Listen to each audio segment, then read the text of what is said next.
ಉತ್ತರ ಭಾರತ ಯಾತ್ರೆಗೆ ತೆರಳಿರುವ ದಕ್ಷಿಣ ಕನ್ನಡ ಜಿಲ್ಲೆಯ 92 ಮಂದಿ ಯಾತ್ರಾರ್ಥಿಗಳು ನೆರೆಯ ನಡುವೆ ಗುಜರಾತ್ನಲ್ಲಿ ಬಾಕಿಯಾಗಿದ್ದಾರೆಂದು ತಿಳಿದು ಬಂದಿದೆ. ಕಳೆದ 15 ದಿನಗಳಿಂದ ನಿರಂತರವಾಗಿ ಸುರಿಯುವ ಮಳೆಯ ಕಾರಣ ಗುಜರಾತ್ ರಾಜ್ಯದ ಕೆಲವು ಭಾಗಗಳಲ್ಲಿ ನೆರೆಯಿಂದ ಮುಳುಗಡೆಯಾಗಿವೆ. ರಸ್ತೆಗಳು ಬಂದ್ ಆಗಿವೆಂದು ಹೇಳಲಾಗಿದೆ. ಗುಜರಾತ್ ಸೋಮನಾಥೇಶ್ವರ ದೇವಾಲಯಕ್ಕೆ ಭೇಟಿ ನೀಡಿ ವಾಪಸ್ ಆಗುವ ವೇಳೆ ರಸ್ತೆಯಲ್ಲಿ ನೀರು ತುಂಬಿದ ಕಾರಣ ಯಾತ್ರಾರ್ಥಿಗಳು ಅಲ್ಲಿಯೇ ಉಳಿದುಕೊಂಡಿದ್ದಾರೆ. ಬಂಟ್ವಾಳ ತಾಲೂಕಿನ ನರಿಕೊಂಬು ಗ್ರಾಮದ ಜಯಕುಮಾರ್ ನೇತೃತ್ವದಲ್ಲಿ ತೆರಳಿದ 92 ಮಂದಿ ಯಾತ್ರಾರ್ಥಿಗಳಿದ್ದ ತಂಡ ನೆರೆಯ ನಡುವೆ ಬಾಕಿಯಾಗಿದೆ. ಅವರ ಜೊತೆಗೆ ಕ್ಯಾಲಿಕಟ್ ತಮಿಳುನಾಡಿನ 3 ಮಂದಿ ಯಾತ್ರಾರ್ಥಿಗಳು ಕೂಡ ಇದ್ದಾರೆ.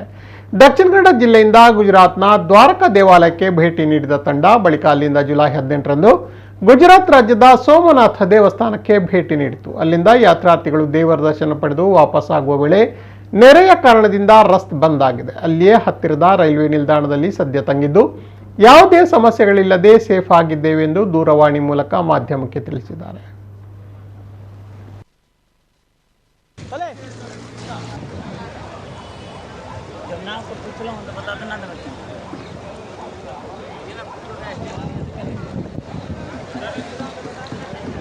ಜೈನ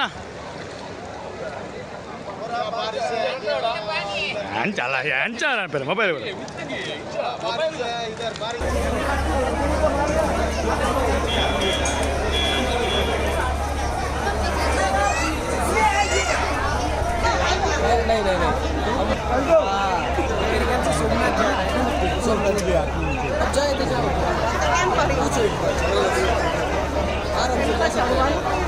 ఆయన తెరిపోవచ్చు అని కైలు మళ్ళీ బాగా వెళ్ళి ఉండాలి.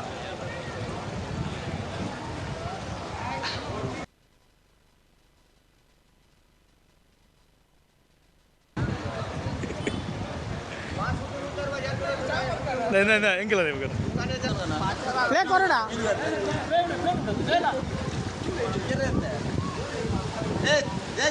ಗುರ್ಲರಿ ಬೇಡ ಗುರ್ಲರಿ ಗುರ್ಲರಿ ನೀನು ಬೇಡ ನೀನು ಮಾಡ್ರಿ